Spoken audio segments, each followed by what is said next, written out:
ओम शांति। आज 28 अक्टूबर 2024 बाबा के महावाक्य हैं। मीठे बच्चे, सतगुरु की पहली श्रीमत है, देही अभिमानी बनो, देह अभिमान छोड़ दो। प्रश्न है, इस समय तुम बच्चे कोई भी इच्छा व चाहना नहीं रख सकते हो, क्यों? उत्तर है, क्योंकि तुम सब वानप्रस्थी हो। तुम जानते हो, इन आँखों से जो कुछ देखते हैं वह विनाश होना है। अब तुम्हें कुछ भी नहीं चाहिए, बिल्कुल बैगर बनना है। अगर ऐसी कोई ऊंची चीज पहनेंगे तो खींचेगी, फिर देह अभिमान में फंसते रहेंगे। इसमें ही मेहनत है। जब मेहनत कर पूरे देही अभिमानी बनो, तब विश्व की बादशाही मिलेगी। ओम शांति। यह 15 मिनट व आधा घंटा बच्चे बैठे हैं। बाबा भी 15 मिनट बिठाते हैं कि अपने को आत्मा समझ बाप को याद करो। यह शिक्षा एक ही बार मिलती है, फिर कभी नहीं मिलेगी। सतयुग में ऐसे नहीं कहेंगे कि आत्मा अभिमानी हो बैठो। यह एक ही सतगुरु कहते हैं। उनके लिए कहा जाता है, एक सतगुरु तारे, बाकी सब बोरे यानी डुबोए। यहाँ बाप तुमको देही अभिमानी बनाते हैं, खुद भी देही है ना। समझाने के लिए कहते हैं, मैं तुम सभी आत्माओं का बाप हूँ। उनको तो देही बन बाप को याद नहीं करना है। याद भी वही करेंगे जो आदि सनातन देवी देवता धर्म के भांति होंगे। भांति तो बहुत होते हैं ना। नंबरवार पुरुषार्थ अनुसार। यह बात बड़ी समझने और समझाने की है। परमपिता परमात्मा तुम सबका बाप भी है और फिर नॉलेजफुल भी है। आत्मा में ही नॉलेज रहती है ना। तुम्हारी आत्मा संस्कार ले जाती है। बाप में तो पहले से ही संस्कार है, वह बाप है, यह तो सब मानते भी हैं। फिर दूसरी उसमें खूबी है जो उसमें ओरिजिनल नॉलेज है, बीज रूप है। जैसे बाप तुमको बैठ समझाते हैं, तुमको फिर औरों को समझाना है। बाप मनुष्य सृष्टि का बीज रूप है, फिर वह सत है, चैतन्य है, नॉलेजफुल है। उनको इस सारे झाड़ की नॉलेज है और कोई को भी इस झाड़ की नॉलेज है नहीं। इनका बीज है बाप, जिसको परमपिता परमात्मा कहा जाता है। जैसे आम का झाड़ है तो उनका क्रिएटर बीज को कहेंगे ना, वह जैसे बाप हो गया। परंतु वह जड़ है। अगर चैतन्य होता तो उनको मालूम रहता ना, मेरे से झाड़ सारा कैसे निकलता है।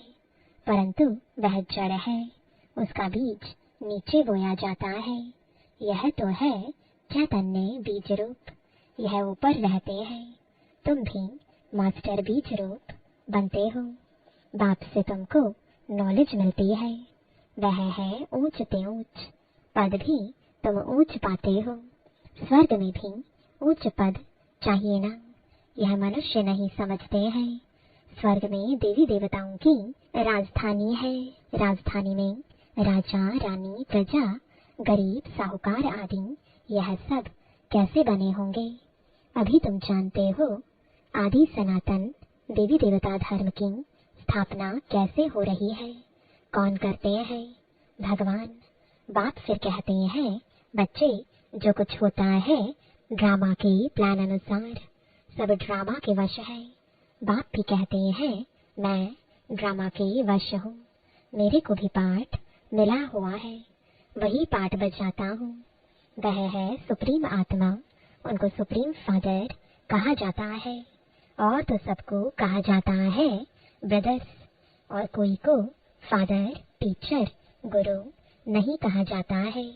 वह सबका सुप्रीम बाप भी है, टीचर सतगुरु भी है। यह बातें भूलनी नहीं चाहिए, परंतु बच्चे भूल जाते हैं, क्योंकि नंबरवार पुरुषार्थ अनुसार राजधानी स्थापन हो रही है। हर एक जैसे पुरुषार्थ करते हैं, वह झट स्थूल में भी मालूम पड़ जाता है। यह बाप को याद करते हैं व नहीं, देही अभिमानी बने हैं व नहीं, यह नॉलेज में तीखा है, एक्टिविटी से समझा जाता है।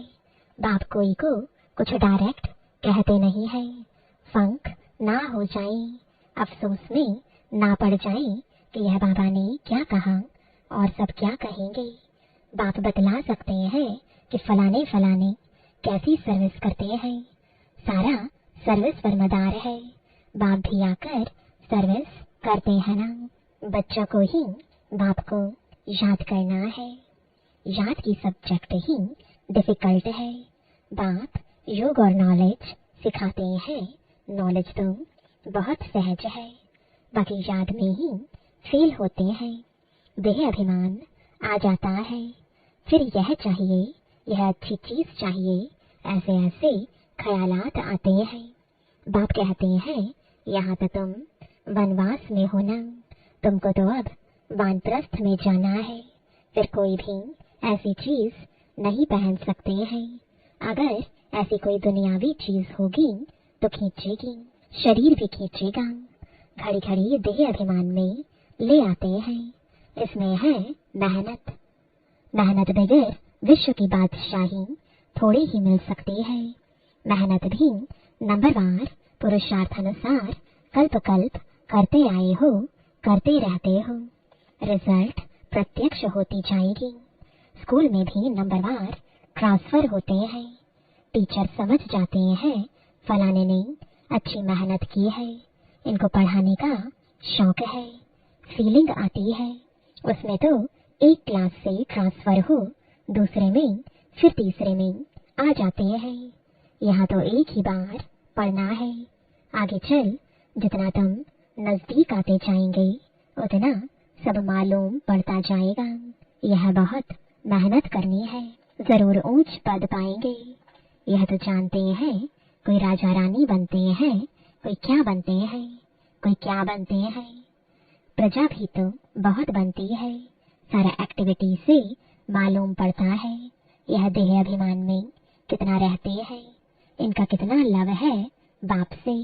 बाप के साथ ही लव चाहिए ना, भाई भाई का नहीं। भाइयों के लव से कुछ मिलता नहीं है, वर्षा सबको एक बाप से मिलना है। बाप कहते हैं बच्चे अपने को आत्मा समझ मुझे याद करो तो तुम्हारे पाप कट जाए। मूल बात ही यह है, याद से ताकत आएगी, दिन प्रतिदिन बैटरी भरती जाएगी, क्योंकि ज्ञान की धारणा होती जाती है ना, तीर लगता जाता है। दिन प्रतिदिन तुम्हारी उन्नति नंबरवार पुरुषार्थानुसार होती रहती है। यह एक ही बाप टीचर सतगुरु है जो देही अभिमानी बनने की शिक्षा देते हैं, और कोई दे ना सके, और तो सब है देह अभिमानी। आत्मा अभिमानी की नॉलेज कोई को मिलती ही नहीं। कोई मनुष्य बाप टीचर गुरु हो ना सके। हर एक अपना अपना पाठ बजा रहे हैं, तुम साक्षी हो, देखते हो। सारा नाटक तुमको साक्षी हो देखना है, एक्ट भी करना है। बाप क्रिएटर डायरेक्टर एक्टर है, शिव बाबा आकर एक्ट करते हैं। सबका बाप है ना, बच्चे अथवा बच्चियां सबको आकर वर्षा देते हैं। एक बाप है, बाकी सब है आत्माएं, भाई भाई। वर्षा एक बाप से ही मिलता है। इस दुनिया की तो कोई चीज बुद्धि में याद नहीं आती है। बाप कहते हैं जो कुछ देखते हो यह सब विनाशी है, अभी तो तुमको घर जाना है। वो लोग ब्रह्म को याद करते हैं, गोया घर को याद करते हैं, समझते हैं ब्रह्म में लीन हो जाएंगे। इसको कहा जाता है अज्ञान। मनुष्य मुक्ति जीवन मुक्ति के लिए जो कुछ कहते हैं वह रॉन्ग, जो कुछ युक्ति रचते हैं सब है रॉन्ग। राइट रास्ता तो एक ही बाप बतलाते हैं। बाप कहते हैं हम तुमको राजाओं का राजा बनाता हूँ, ड्रामा प्लान अनुसार। कई कहते हैं हमारी बुद्धि में नहीं बैठता, बाबा हमारा मुख खोलो, कृपा करो। बाप कहते हैं इसमें बाबा को तो कुछ करने की बात ही नहीं है। मुख्य बात है तुमको डायरेक्शन पर चलना है। बाप का ही राइट डायरेक्शन मिलता है। बाकी सब मनुष्यों के हैं रॉन्ग डायरेक्शन, क्योंकि सब में 5 विकार है ना। नीचे ही उतरते उतरते रॉन्ग बनते जाते हैं। क्या क्या रिद्धि सिद्धि आदि करते रहते हैं, उनमें सुख नहीं है। तुम जानते हो यह सब अल्पकाल के सुख है। उनको कहा जाता है कागविष्टा समान सुख। सीढ़ी के चित्र पर बहुत अच्छी रीति समझाना है और झाड़ पर भी समझाना है। कोई भी धर्म वाले को तुम दिखा सकते हो, तुम्हारा धर्म स्थापन करने वाला फलाने फलाने समय पर आता है, क्राइस्ट फलाने टाइम आएगा। जो और धर्मों में कन्वर्ट हो गए हैं उन्हों को यह धर्म ही अच्छा लगेगा, फट निकल आएंगे। बाकी कोई को अच्छा नहीं लगेगा तो वह पुरुषार्थ ही कैसे करेंगे। मनुष्य मनुष्य को फांसी पर चढ़ाते हैं। तुमको तो एक बाप की ही याद में रहना है। यह बड़ी मीठी फांसी है। आत्मा की बुद्धि का योग है बाप की तरफ। आत्मा को कहा जाता है बाप को याद करो। यह याद की फांसी है। फादर तो ऊपर रहते हैं ना। तुम जानते हो हम आत्मा है, हमको बाप को ही याद करना है। यह शरीर तो यहाँ ही छोड़ देना है। तुमको यह सारा ज्ञान है। तुम यहाँ बैठ क्या करते हो? वाणी से परे जाने के लिए पुरुषार्थ करते हो। बाप कहते हैं सबको मेरे पास आना है। तो कालों का काल हो गया ना। वह काल तो एक को ले जाते हैं। वह भी काल कोई है नहीं जो ले जाता। यह तो ड्रामा में सब नोंद है। आत्मा आप ही समय पर चली जाती है। यह बाप तो सब आत्माओं को ले जाते हैं। तो अब तुम सबका बुद्धि योग है अपने घर जाने के लिए। शरीर छोड़ने को मरना कहा जाता है। शरीर खत्म हो गया, आत्मा चली गई। बाप को बुलाते भी इसलिए है कि बाबा आकर हमको इस सृष्टि से ले जाओ। यहाँ हमको रहना नहीं है। ड्रामा के प्लान अनुसार अब वापस जाना है। कहते हैं बाबा यहाँ अपार दुख है, अब यहाँ रहना नहीं है। यह बहुत छीछी दुनिया है। मरना भी जरूर है। सबकी वानप्रस्थ अवस्था है। अभिवाणी से परे जाना है। तुमको कोई काल नहीं खाएगा। तुम खुशी से जाते हो। शास्त्र आदि जो भी है वह सब भक्ति मार्ग के हैं। यह फिर भी होंगे। ड्रामा की यह बड़ी वंडरफुल बात है। यह टेप, यह घड़ी, जो कुछ इस समय देखते हो वह सब फिर होगा। इसमें मूंझने की कोई बात ही नहीं है। वर्ल्ड की हिस्ट्री जियोग्राफी रिपीट का अर्थ ही है हूबहू रिपीट। अभी तुम जानते हो हम फिर से सो देवी देवता बन रहे हैं, वही फिर बनेंगे। इसमें जरा भी फर्क नहीं पड़ सकता है। यह सब समझने की बातें हैं। तुम जानते हो वह बेहद का बाप भी है, टीचर सतगुरु भी है। ऐसा कोई मनुष्य हो ना सके।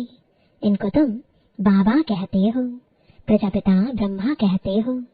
यह भी कहते हैं मेरे से तुमको वर्षा नहीं मिलेगा। बापू गांधी जी भी प्रजापिता नहीं था ना। बाप कहते हैं इन बातों में तुम मूंझो मत। बोलो हम ब्रह्मा को भगवान व देवता आदि कहते ही नहीं है। बाप ने बताया है बहुत जन्मों के अंत में वानप्रस्थ अवस्था में मैं इनमें प्रवेश करता हूँ सारे विश्व को पावन बनाने के लिए। झाड़ में भी दिखाओ, देखो एकदम पिछाड़ी में खड़ा है। अब तो सप्तमो प्रधान जड़ जड़ीभूत अवस्था में है ना। यह भी तमो प्रधान में खड़े हैं। वही फीचर्स हैं। इसमें बाप प्रवेश कर इनका नाम ब्रह्मा रखते हैं। नहीं तो तुम बताओ ब्रह्मा नाम कहाँ से आया? यह है पतित, वह है पावन। वह पावन देवता ही फिर 84 जन्म ले पतित मनुष्य बनते हैं। यह मनुष्य से देवता बनने वाला है। मनुष्य को देवता बनाना यह बाप का ही काम है। यह सब बड़ी वंडरफुल समझने की बातें हैं।